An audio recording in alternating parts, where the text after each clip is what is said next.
Should I start with the, you know what? Go for it.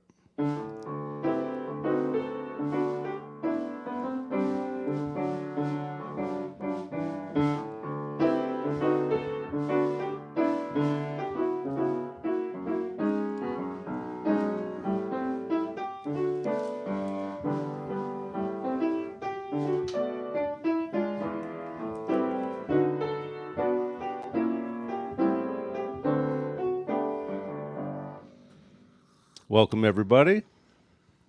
Here is another episode of Russell Gores' Wall of Sound. Today featuring Russ Miller, who's going to be joining us to talk about. Let's see. I'm really interested in hear some Chata Addy stories. I think that'd be awesome. Okay. And then you guys. Steve will know some too. Yeah, exactly. No, it was great to have you guys. You got a lot of experience with that dude. 15 years, something like that. Something like that. Yeah. I think Russ 17. Russ played with him a little longer. I played with Chata for 16 years, I think, and that's how I met Russ too. Was when I joined Chata's band in 1996. God, you remember dates better than I do. Yeah, maybe. I remember that one. Let's get your mic a little closer. There you go. Perfect. Okay. Cool. Now relax. Okay. Cool. So, also you played at the Laurel Thirst for Yes. For about 15 years on Sundays. I think it was 17 years. 17 years on Sundays. That's a cool scene. It was. You know, there was a point for about 2 years where I was working part time, and I had a Wednesday happy hour at the Laurel Thirst and a Sunday night at the Laurel Thirst, and it was the exact bookending of the border between work and play. Uh-huh. And it was great, and yeah, it was fun. You know, when it gets to be like that, it's like Cheers. You know, seriously, you have a place, you may have a picture on the wall, maybe not, but you know, if you go there, you're embedded. You're part of that scene. That totally makes sense. I wasn't in the band, but I went to see the band a few times, and it definitely felt like that. And what was the instrumentation in that band? It wasn't always an octet, but at a certain point, it was an octet no matter who showed up. But it started out, I think, as a duo, and I could be wrong about this. I think it was a duo for Neil Gilpin and Evan Schlaze. Oh, really? I think because Evan plays maybe a barrel house kind of piano. I'm not sure. Huh. I'm not totally sure. I played with Evan on Saturday, actually. Yeah. Yeah. Well, you can ask him because I don't know for sure. He was But- playing Vibes when I played with him. Yeah, I've Yeah. played vibes, with him also, Mhm. and it got built up. I think that I made it a quintet. I'm not sure. I think it became a quintet with me, and it acquired horn players, and at some point it was sort of a small band, and we did Frank Zappa, we did some Mingus. Oh, that's cool. And it was non-jazz players playing jazz tunes, Huh. and it was a lot of fun. I mean, it was a lot of fun, and it lasted long enough for there to have been maybe almost 2 or 3 distinct periods where you saw this was a cluster of people that we saw every week. This was a cluster of people that we saw every week for 4 or 5 years, and overlapping. There was a point where people were coming in. I never understood this. To do journaling. Huh. Yeah, journaling and memoiring in like a good noisy but dark place. I totally get that. Huh. That's interesting. They were like a group of people that knew each other, or they kind of like it just sort of developed. I think there was something going through a certain age group where that was a thing that they were doing. Wow. Huh. Maybe these days it'd be people showing up this scrapbook I mean, I have no idea. No. I have no idea No, what that's the a- current moment way to share is. Yeah. Huh. That's fascinating. So yeah, people would come to like a jazzy place and like get Yeah. inspired by the music. But they'd be writing. Yeah. See, that's the kind of stuff that the kind of old Portland stories. The that, old weird Portland. I was Yeah. just thinking that, and, Yeah. and it was such a beautiful time. I feel like people would be a little too, almost too cynical for that these days, or something. Maybe not, but yeah, Maybe. I that's have funny. no idea. I haven't seen anyone journaling down at the Laurel Thirst anytime soon. Yeah, I'm totally serious because in my mind there are at least 3 or 4 people who were doing that. Mm-hmm. So. What Zappa songs did you guys do?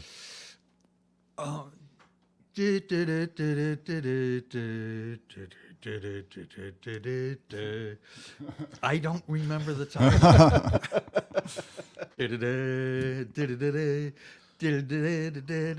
Yeah, So an instrumental, a Zappa Yeah. instrumental. Yeah. Oh, that would be Yeah. interesting. it's probably called like Weasels Eat That Yellow Snow or something. Yeah, probably. Yeah, it's one of his pretty tunes actually. He did write some pretty, like "Blessed Relief" was a beautiful tune. It might be Blessed Relief. It might be. That's It yeah. might be Blessed I think- Relief. You know, I also heard you guys cover a Charlie Rich tune. Neil sang a Charlie Rich tune. He seemed to like some country western or country soul or something. Is Right. Because he also played country fiddle. that? Oh, I didn't know that. He didn't play fiddle with us that much, but I think he did a couple of times. See, that's another amazing thing to have such a diverse set. Like Right. I always think that way about like, oh, let's go this way, let's switch Right. genres, and then in reality, it usually works to specialize more. Right. Well, this was a once a week get together Yeah. and no rehearsals. And yeah, they just got better by being played more. Yep. Sometimes it works out that way. Yeah. Yeah, like I say, over the years, there developed this sort of jazz subspecialty. It didn't really start out that way. It would have been more regular blues and R&B, and it had all of that at the end with this other thing going on. And so is it sort of open to jamming too? Um, Did you have people sitting in? well, if they wanted to sit in for the evening, yeah, absolutely. I don't remember anyone in particular, but I mean, there were people who would be there when they could be, I think. Did you end up meeting a lot of musicians that way? I met Josh Gilbert that way. I met Miguel Maldonado. Who did I meet there? Johnny Ward. Did you meet him there, or did you know him already? I don't know. I bet I would have run across Johnny Or before Tim then. Acott was the house bass player. I was in a really, really late and not very long-lived edition of the Clevelands, which was Neil's band before the Belmont Street Octet. So I'm guessing that I would have met Johnny by then. The Clevelands. I like the name. Yeah, that was a good band. That was a really good band. It's funny but you were not in that band. I was not. You know, I tried out, but no, I didn't. We should. You should take that name back. Yeah, I think I should we, Have a we, right to it. rightfully. we did a Mine. raga jam on a Cleveland's tune in the Belmont Street Octet called Allah from Malala. It was a lot of fun. It was, a one chord raga thing and I think Was it like a Sunday raga? it was. Oh. It was. I mean, I think it's sort of a take on the Maharishi, or not the Maharishi. Who was the guy who was in Antelope? Oh yeah, idea. the Bhagwan, The Bhagwan. the Shri. I can't remember, but the Bhagwan, that guy. Yeah. Yeah, Malala. Allah from Malala. Speaking of Malala, I remember going playing with Chata and you at all these schools. We did the young arts Right. program, and Right. one time we played in Malala, and Chata liked that word a lot, and he used it like Malala, Malala. You know, he would use it, I think, at the show, and Those were fun. those were really fun. The kids just went crazy, and Chata had the kids in the palm of his hand. I mean, they were screaming, you know. They were so excited to see band equipment set up at the front of the gym. Yeah, I heard that. That Chata would get like the whole school kind of turned upside down for a day. He did. Okay, Well, Steve did. knows this line. You want to stir the kids up. Kids, would you like to see your teachers dance? Right. And then And the some, teachers are turning to each other, turning red. Uh-oh, is he going to make us yeah, do this? and then he did. And then he would make them shake their butts, like, you know, Yep. like, because part of that African dance, there was a lot of butt shaking, and kids really dug that, to watch their teachers shaking their butts. And some of the teachers really enjoyed shaking their Oh, of butts. course. Of course. And I enjoyed watching that sometimes too. Yes. Yeah. All the time. Well, I'm not teaching there anymore, but we won't go into that. But, you know, the kids, then it was complete mayhem. And then Shanta somehow would be able to calm the kids down gradually, you know. He was so good with a kids audience, you know. And we played from like grade school through high school. And it always worked.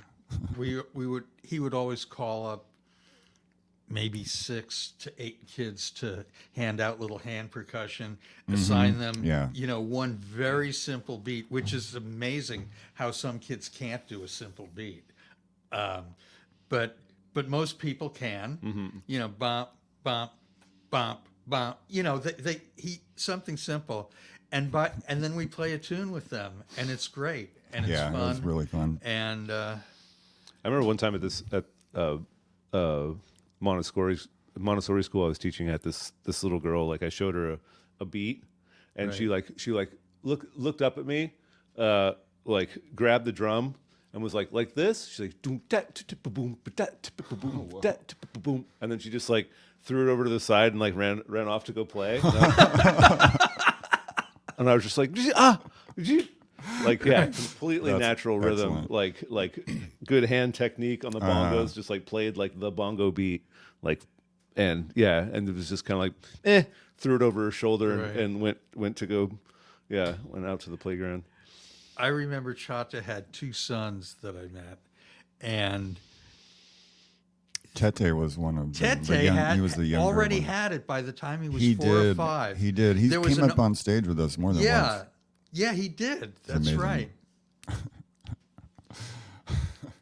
And No, don't I know if he remember him might sitting live the- behind a kit at Yeah. the age of 4, and you know, working at least half of the drum kit.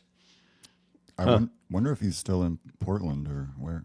Right. He's not a kid now. No, That was a long time ago. Yeah, you think he's still playing?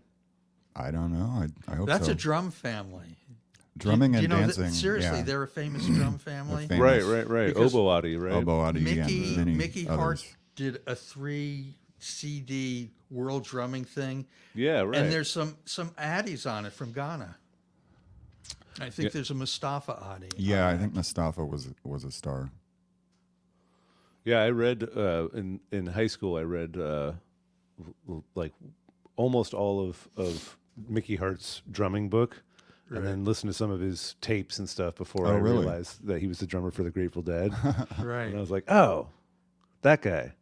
I read that book. That was So a you- really good book. So you knew not his actual work apart from the Dead. You knew his actual drumming. Yeah, for some reason, I think I think my mom got it for me as a Christmas present or something. Like Right. it was just like, hey, you like drums? Like check this out. Right. And so I checked it out, and it was cool. I mean, he was clearly obsessed with Right. different drums and sounds, and like Right. from a very young age, he would talk about like going into the band room and like the smell of the glue.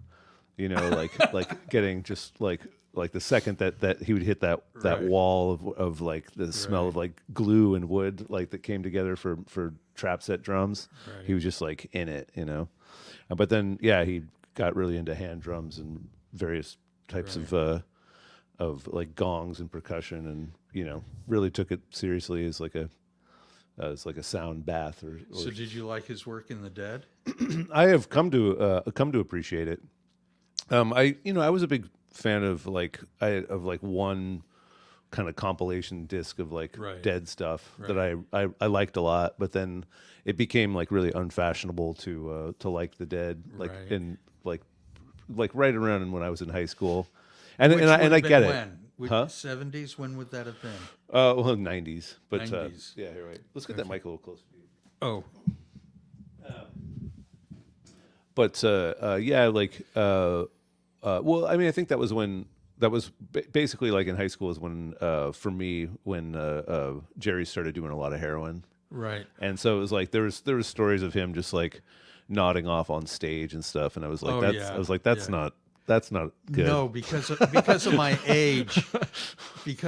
age, they were new when I was Yeah. 15 or 16. Right, well, in the 70s, they And were the first, amazing. and really, the first 5 or 6 years is still very impressive to me. I think they did a live album where I've never listened to it on CD, but there's at least 2 sides that you know you have to switch the disc, but it's like 45 minutes of music all running together with distinct areas, and the noodling and the jamming is really very interesting. Yeah, and the studio albums have great songs. Robert Hunter's a great lyricist. I agree. Yeah. I know it, and yeah, even like some of the '80s stuff that Right. you know, now that we're kind of safely on the other side of the '80s, Right. and you can achieve that effect if you want it. You know, like Right. now there's certain albums that were really '80s out that I didn't like at the time that I like now.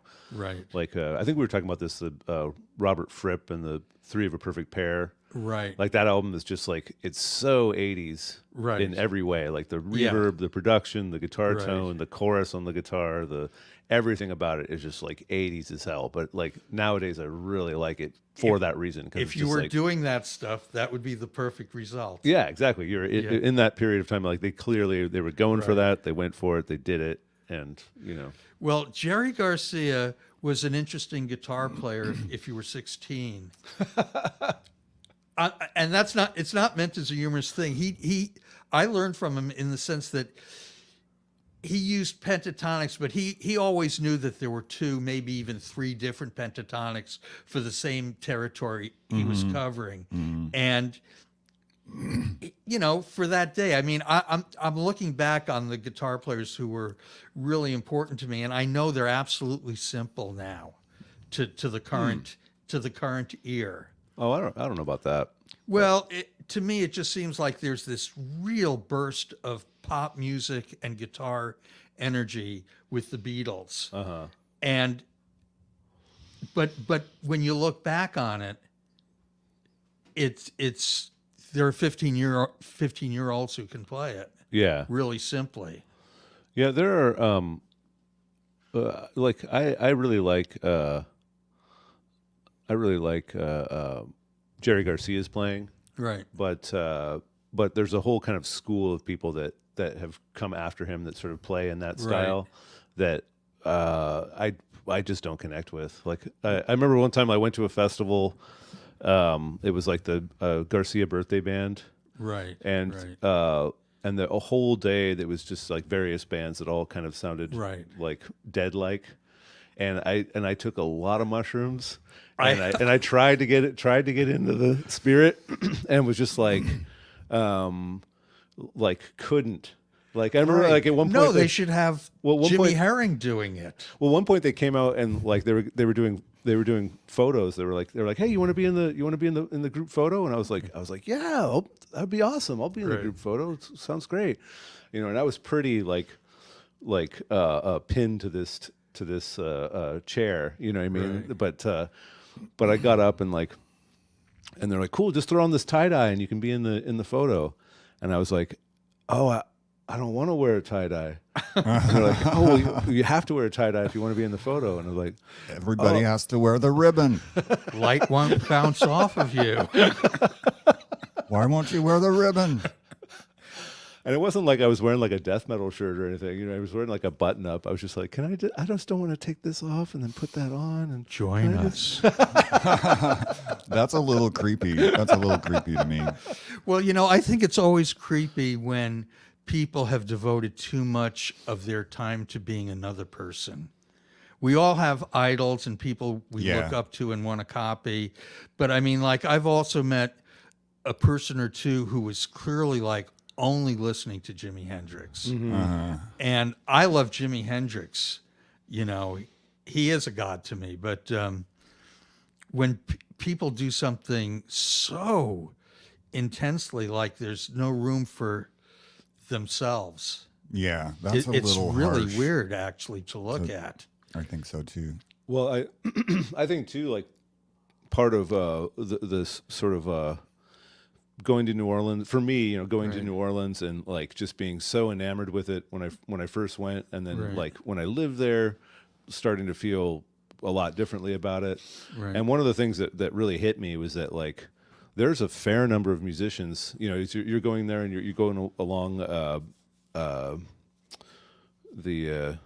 I can't remember the name of the little area, but anyway, there's some great clubs there and stuff, and you'd hear like this, early jazz like spilling out of the place, and the people just absolutely nailed it. I mean, it was incredible, like how authentic it sounded, like the You're talking about Dixieland then? the kind of early Right. Dixieland stuff that was Right. like even like earlier than that, like Hot Fives, Right, you know, like right. whatever you'd want to call that, Hot Fives, Hot Sevens. But then I came to realize that some of them, a lot of them, are actually playing note for note transcriptions of Louis Armstrong solos. Right. So like they're going up there and they're, without telling the audience, like performing, a Louis Armstrong solo. It's classical music. Yeah, exactly, and it's beautiful. It's like Yeah. it's amazing No, that I they, know what you're that they saying, can do though. it, you know. But once I kind of realized that, I was like, I just don't think that I want to dedicate myself to that. You know what I mean? If that's and it is really like very impressive. Like you walk by and you hear that, and even as like a seasoned musician, I was just like, oh, my heart just went out for it, you know. Right. But then I kind of realized, like after a while, like they're playing note for note transcriptions, And stuff. that's classical music where Right. like your range of expression for yourself is so narrow.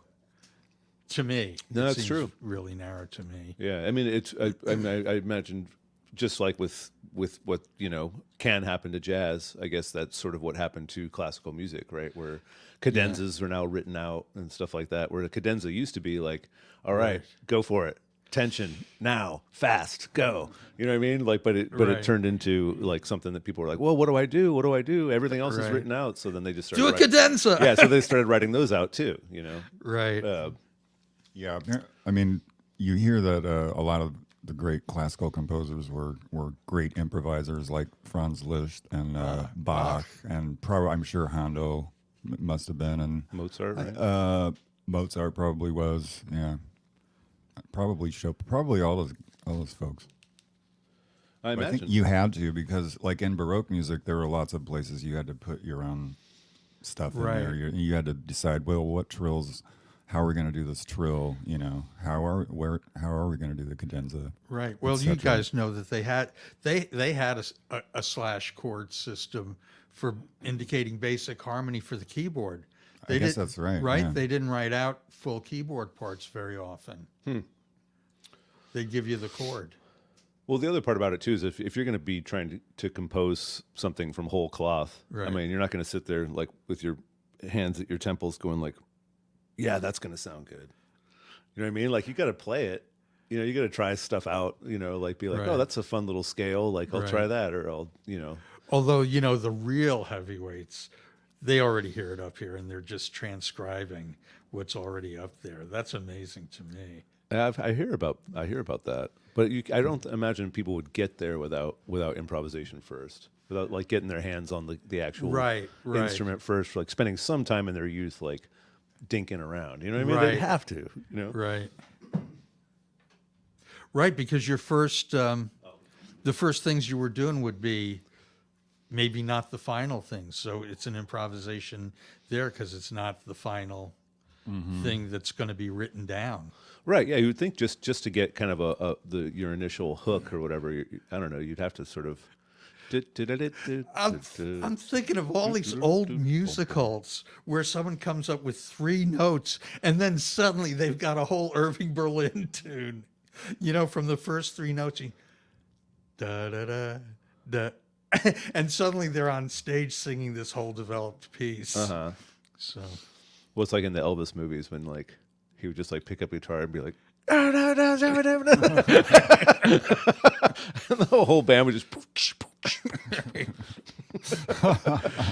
oh man. All right. You played a lot with. I was trying to transition there earlier to try and say, oh, you met a lot of musicians through this thing. Oh, Did you meet? right. Is that how you met Reggie Houston? That's what I was There No, we go. actually- there trying we to go. get. Well, maybe ultimately because well And you guys you got a gig coming up. Is it Tuesday the 20th? yeah, a week from tomorrow. Right on. Yeah. Cool. Next time we'll try to cover that up front. Yeah, he's moving back to town. I think this is his first gig. Oh, that's great, man. So Excellent. yeah, That bummed me out when he left. it was a bummer for him too. Yeah. So Huh. I think he's happy. A bunch of us are happy that he's moving back. And he So- moved to back to New Orleans for a time. Yeah, yeah. Was that like during the pandemic? No, it was just because he was having trouble finding a permanent house that was affordable, and he was just having trouble finding a place. Mm-hmm. And he was able to, I think, buy a house in New Orleans. So And then sell it and cool. Good. And Reggie Houston, he played with Fats Domino for quite a long time, right? Is that he was in the road band for 15 years. So you can find him on the internet. Google up, Fats Domino live shows, and he's there. Yeah. So Man, I remember checking out Reggie. He would play at this little kind of like soul food restaurant that was like Right. off the parking lot from the New Seasons. Anyway. oh yeah, Tapalaya. Yeah. No, it was That was Tapalaya, but he had a Sunday gig at Eats, Uh-huh. which is I think North Williams. I think. But I remember I know what you're talking about. That was in northeast Portland. Right. Yeah, exactly. Anyway, but yeah, he would. I remember just like watching him start in on a solo, and like he gets through the head, Right. and like he just like lets out like a big laugh, Right. and then like comes in on his first note and goes like way on, Right. and then like the rest of the band is like still kind of cooking along, and I see like the drummer's eyes kind of like dart up like, you okay? And he comes in.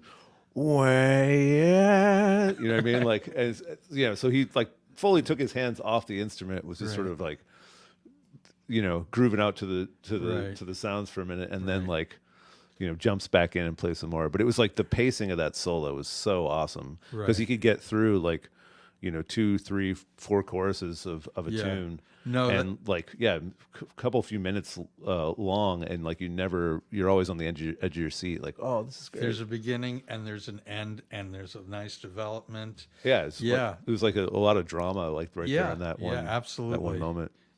Yeah, it's been wonderful to get to play with him. It's made a big difference for me, just as a musician, to be able to play with him. Right on. So Yeah, cool. So Alberta Pub on Tuesday the 20th. yeah, You know what time? I think it's 7 to 9. Cool. Yeah, that'll be great. Well, right on. What any other gigs you got coming up where people can check you out? The next day at Star Days, I think.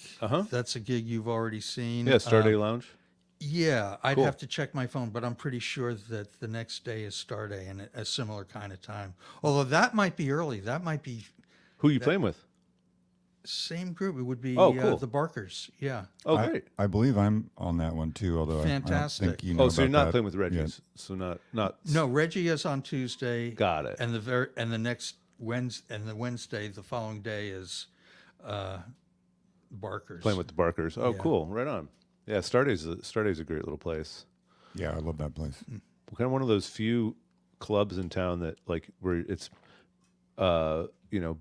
small enough that you don't have to be from out of town to play there, Right. and like big enough to have a drum set.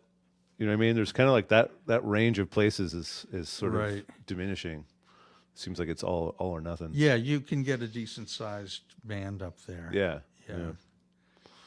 Right on, guys. Well, cool. So, you guys want to play a tune? Yeah, let's play a tune. Yeah.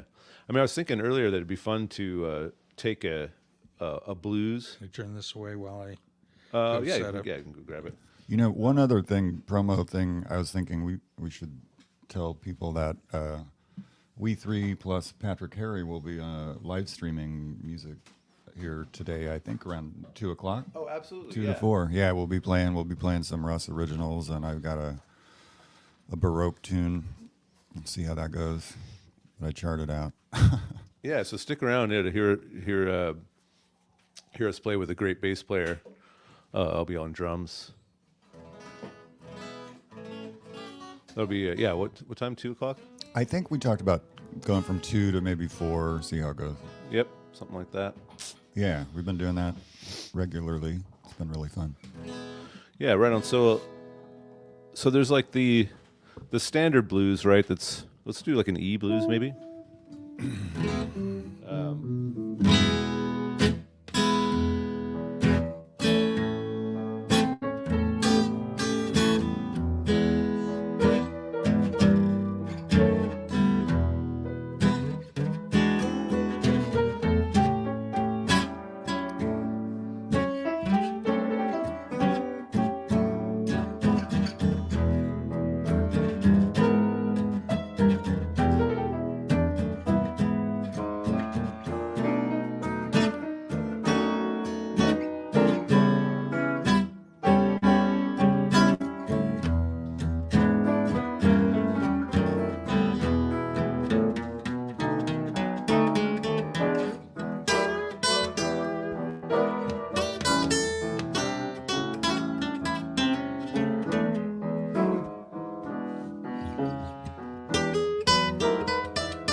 Love that woman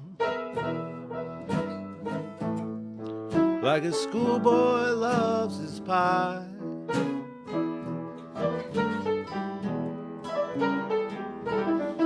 Oh, I love that woman like a Kentucky colonel loves his gin and rye. Oh, I'm gonna love that woman till the day I die.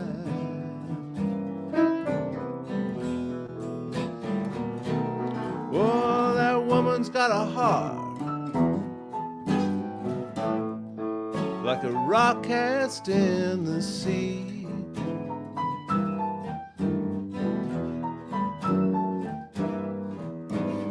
that woman's got a heart like a rock cast in the sea.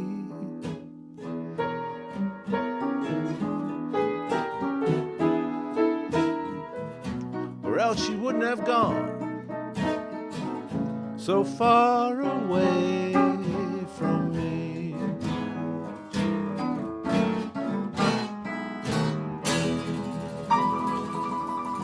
Yeah. That's great. Thanks, guys. So yeah, so that's like a blues the way I think of a blues. But then you've got like your New York changes, right? City chords. Right. Your city chords. What's a city chord version of the same thing? Maybe move it to F. City chord. I mean, we could do. Is that ornithology? Is that one of them? Are you thinking to play like a blues form or something? Yeah, like Oh, one. here's the freight train thing. F.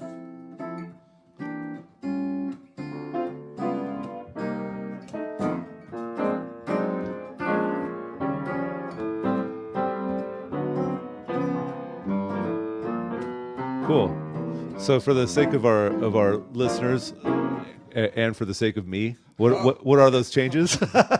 I know, because I'm just kind of curious how you can trick out. So first of all, big difference is it's 16 bars versus 12, right?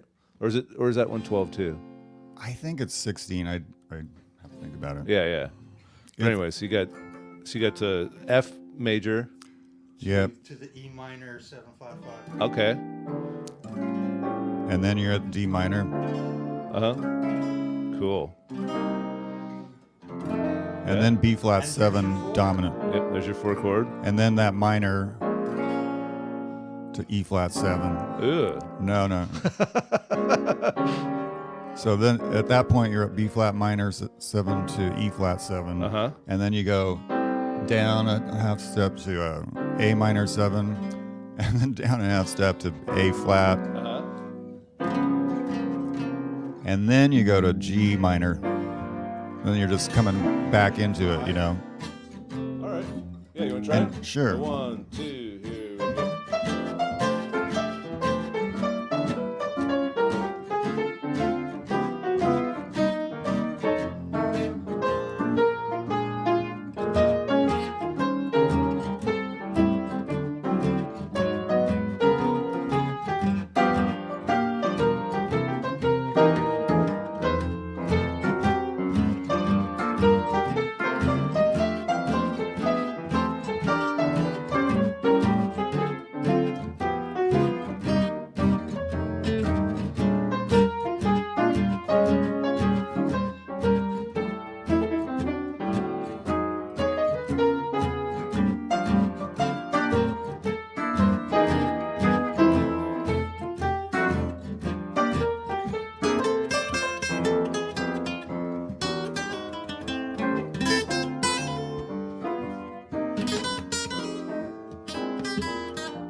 Here we go.